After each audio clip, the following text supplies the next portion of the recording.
There were 4 police officers that had entered the emergency ward just moments after the attack had begun. They surrounded the wild and snarling Bill Ramsey.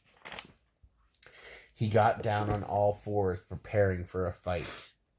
One of the policemen was so badly injured that he had to spend the next 4 days in the same infirmary where the attack had taken place. But the officers finally subdued Ramsey, and as they wrestled him to the squad car, he visibly calmed and he'd become himself again. He was interviewed and examined and once again set free, recommending that he check himself into a mental institution. He's lucky he wasn't forced to be checked into a mental institution. Right. Well, this is England, so they're just like, hey, mate, you might want to check yourself into a mental institution because you just seem like a little bit of a nutter. Okay, Kevin. He refused, fearing the stigma he would carry as an institutionalized crazy person. In the summer of 1987, Ramsey found himself back at the same police station, though this time, according to Ramsey, his intentions were far more altruistic. He had picked up an underage prostitute, making a citizen's arrest. Wait. He picked up a young girl prostitute, and he wanted to bring her to jail? Right. He was driving around, not looking for prostitutes, but then he saw this young prostitute, and he was like, hey, you shouldn't be out here. You got to go to the police station. I'm going to turn you in. Huh. Okay.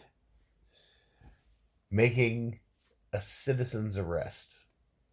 I'm doing quote-unquote fingers. I see that. Yeah, but the podcast can't, so I'm telling him. Okay.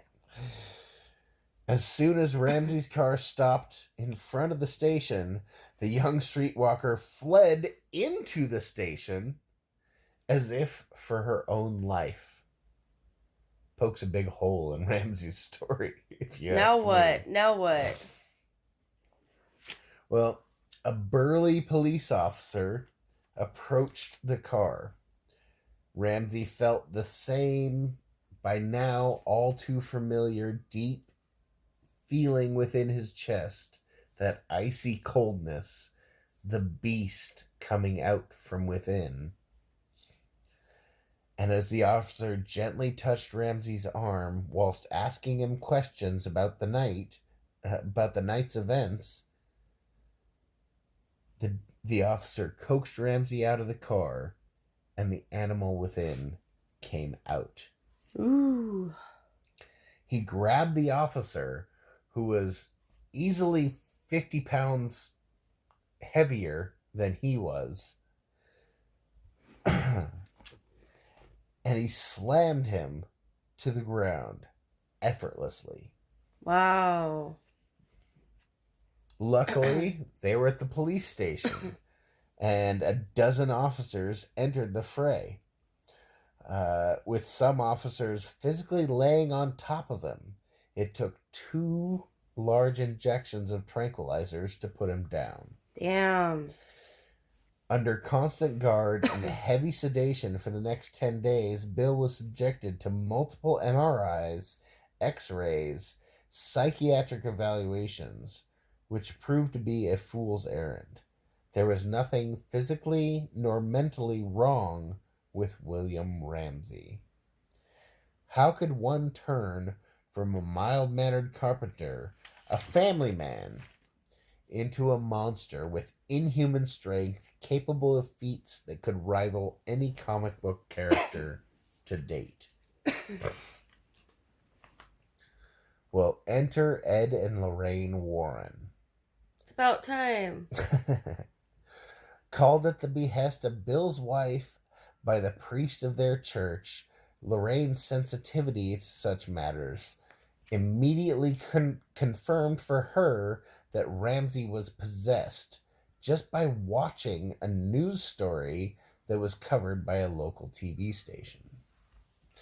After some intense negotiation, they convinced the local police and the Ramseys themselves to extradite Bill Ramsey to the Warrens' home church in Connecticut.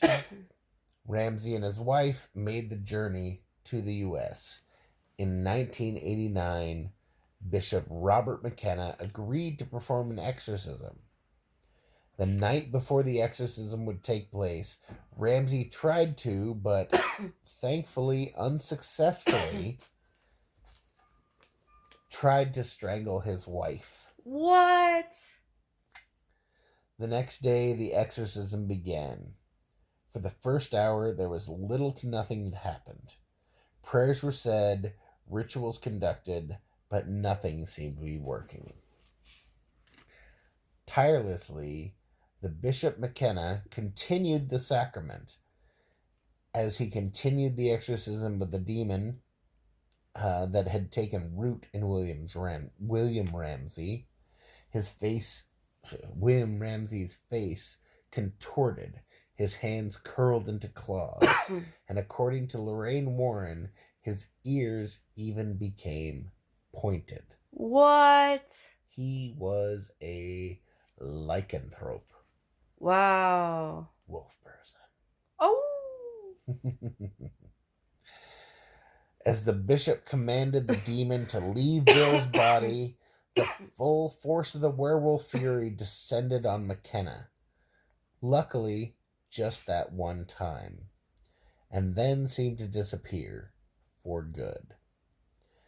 Since then, there's been no reoccurrence of Bill Ramsey's werewolf possession, and Ramsey himself attributes this to the Warrens' interaction, claiming that without their help, he might, or more likely would, have killed somebody.